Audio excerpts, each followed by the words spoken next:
Hello and welcome to WeLearn Virtual Learning Network. This is session 31 of Administration Theories, Line Agency. Topics to be covered: Introduction, Line Agency features, Government departments, Basis of departmentation, Public corporations, Reason behind the rise of public corporation, Features of corporation, distinct between the department and corporations. So yes, after having a glance on the chief executive and working of the chief executive, now we were discussing about the line agencies. What are the line agency? As yes, in the previous session we have a discussion about that the chief executive work was divided, or we can say that the agency of the chief executive was divided into the three agencies. That is line agency, staff agency, auxiliary agency. So yes, in this session we are mainly focusing on the line agency and then staff and then auxiliary agencies. So the chief executive constitutes the topmost point of administrative structure and helped by agency in his work. These organization or administrative agencies are divided into three categories, namely line agency, staff agency, auxiliary agency, depending upon the nature of a work performed by them. As this we already discussed, that chief executive work was divided into the three different categories. So those administrative agencies or units which directly carried out the function of achieving the very purpose of the government organization, make decisions and direct, supervise and command are called the line agencies. So who are basically the line agencies? Line agencies are which are directly carried out or which are the direct working of the hierarchy. When the one agency has the right to directly report the chief executive, get the orders from the chief executive directly, so that's all comes into the direct. At the same time, they have a purpose of a government organization. They make decisions, they direct, supervise and command from the chief executives. So those agencies which help, advise and assist, these are staff agencies, जो हमें किसी तरीके की help provide कर रहे हैं, advice दे रहे हैं, असिस्ट कर रहे हैं, तो वो एक स्टाफ एजेंसी की तरह परफॉर्म कर रहे होते हैं. At the same time, those which provide the common housekeeping service to all other agencies are called the auxiliaries agencies. So who all have the common factors but very supportive factors like housekeeping services, that all comes into auxiliaries agencies.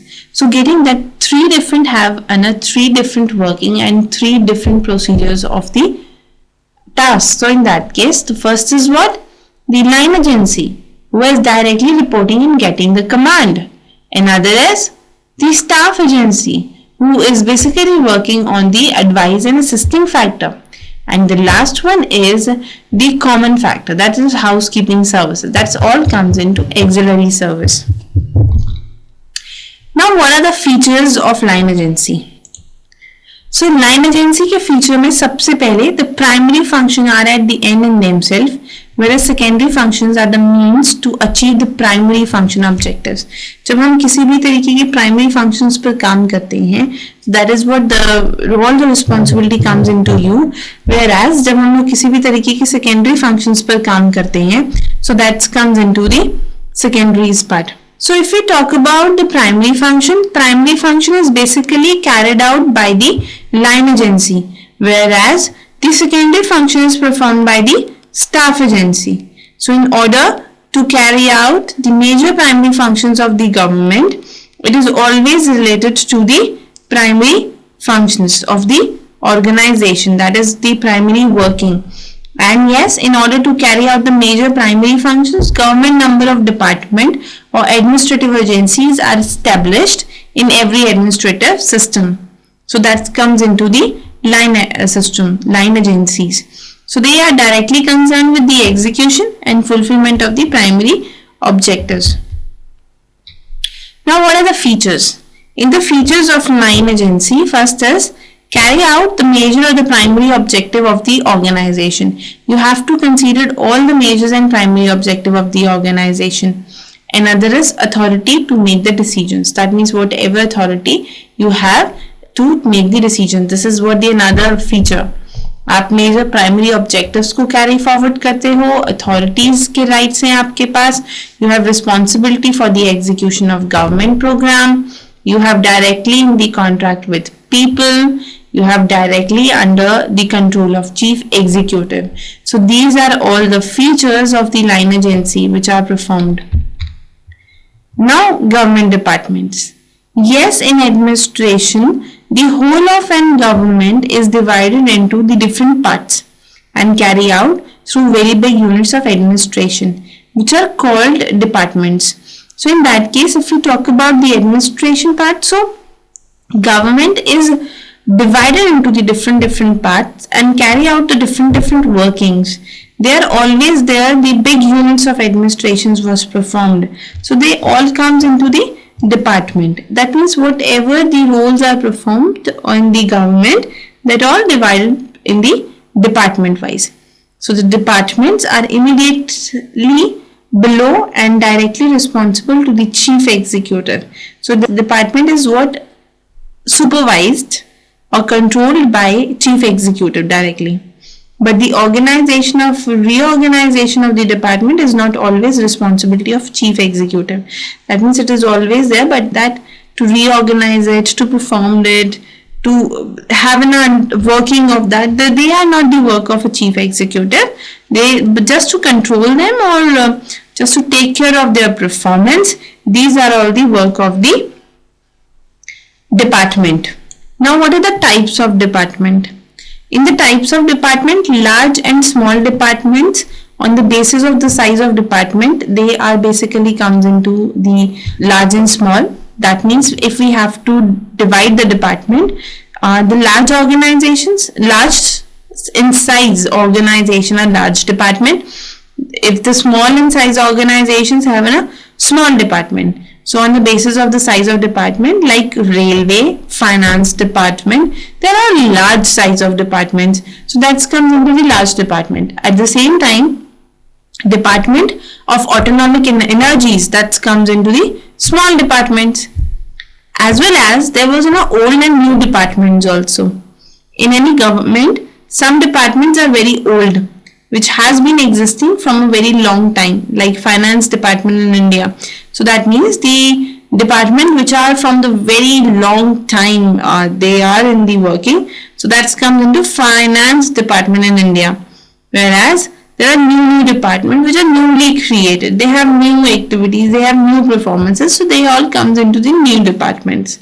There are very obvious terms, and this gives the very clear idea that what are the types of department. Types of department can be large and small.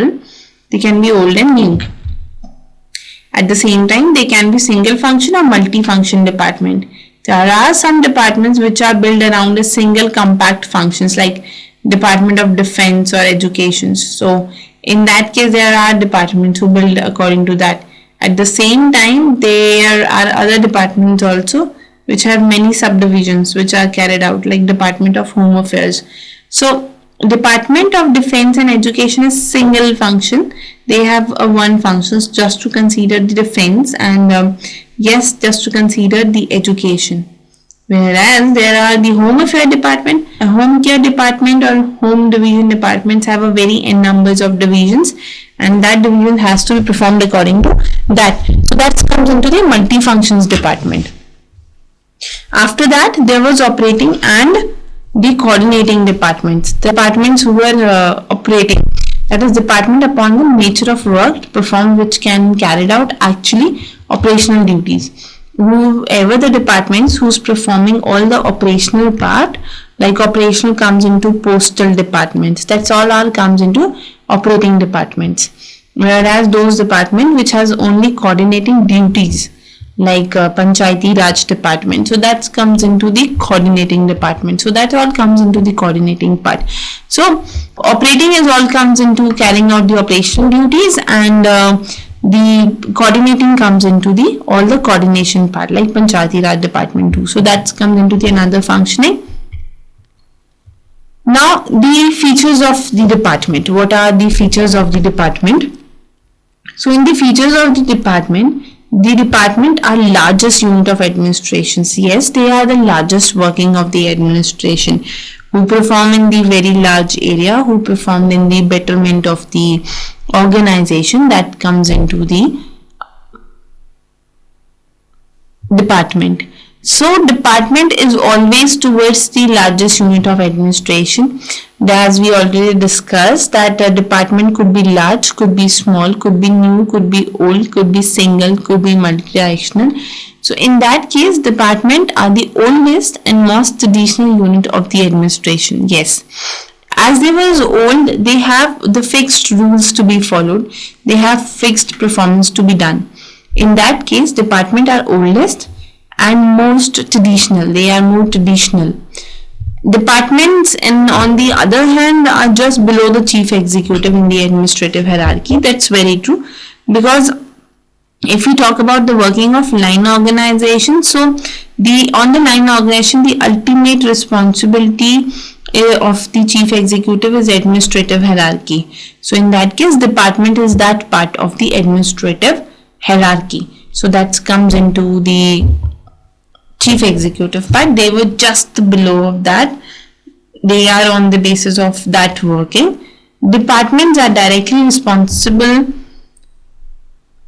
to the chief executive or the nearest to him. That's very true. If they are in a line agency and they have a direct reporting and direct order from the chief executive, so that's very obvious. They have a direct reporting to the chief executive. They have direct responsible to the chief executive to answer them, and chief executive is responsible on their work and on their performance. So it comes into this single form of hierarchy which is coming.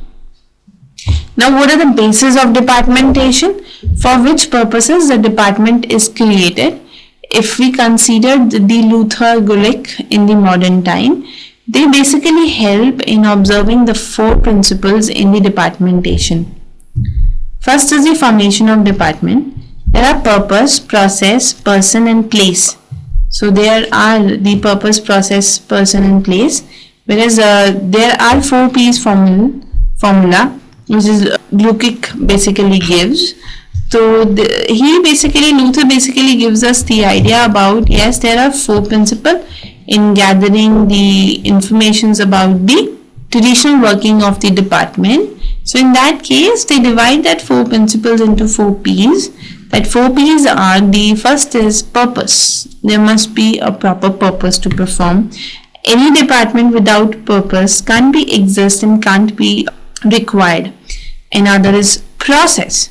Yes, every department have its own working, have its own process of working. So that comes into the process part. Another is person. Person is always related to the people working in the particular department. And finally is a place. That means area which are leading the organization. So that comes into place. So there was the 4 simple P's. That means for the department there must be an area which represent the place. If there was an area who were representing the department or the office, so in that case it must be having a people to perform that different functions of that department. So people was there. If people is there, so the work must be there to allot them, to make them work on that area. So in that case they required process. That means the proper flow of all the communications, flow of roles and responsibilities. And then finally they have a proper purpose of the existence, which gives the purpose of existing, that why this department is basically created, why this department is basically performing. Now public corporations. So public corporation is second type of line agency. We will first discuss about the department. Now public corporation. It is one of the oldest and largest and most popular unit of the administration throughout the world. But when the department are not useful for the execution of many new functions of the modern government, then the corporation is created.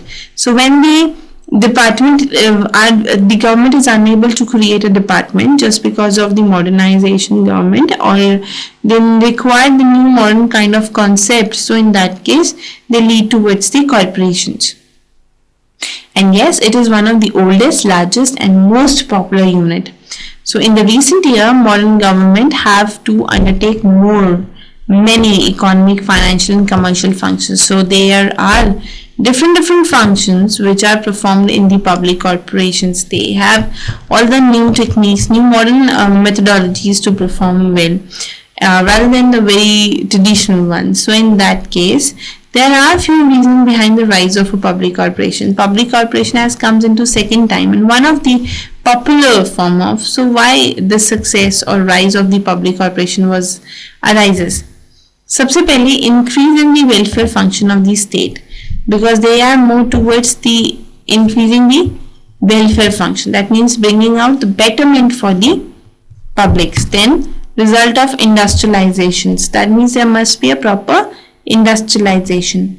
Then to provide the basic services to the people. Now what are the features of the corporation? In the feature of corporations, ownership of government, that is first feature. That means you must be the owner of the government. Then management by board. Then established by the law, have corporate status, create the specific purpose, have financial autonomy regarding staff, day-to-day management, accountable to government, responsible to parliament. These are the features of corporation. Now yes, public organization have limitations also. First is, in the working of organization, it becomes difficult to draw a clear line between the general policy and day-to-day policy. So they are very difficult to define that general line. How to have a balance between autonomy and responsibility is required. That this balancing would be a freedom is necessary, but this is not required in the public organization, whereas public corporations are useful only for the functions like business, banking, transport, credit, financing. There are no well-joined scheme of incentives and disincentives in the public corporations. Now what is the difference between the department and corporation? If we talk about department, it is headed by a minister who is politician, and he is assessed by the one or more deputy minister, whereas corporate have a board of directors.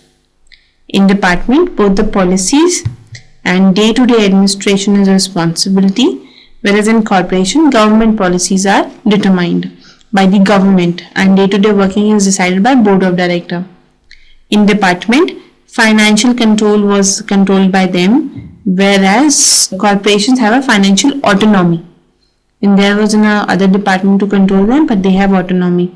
Departmental staff is recruited by Public Service Commission and government by the strict rule and regulation of the government, whereas corporation is autonomy in all the sense. Fifth is, in the department system, usually routine procedure of administration are followed. There is no scope of experiment. There is no flexibility. Whereas in the corporation system, there was a scope of experiment also and flexibility also.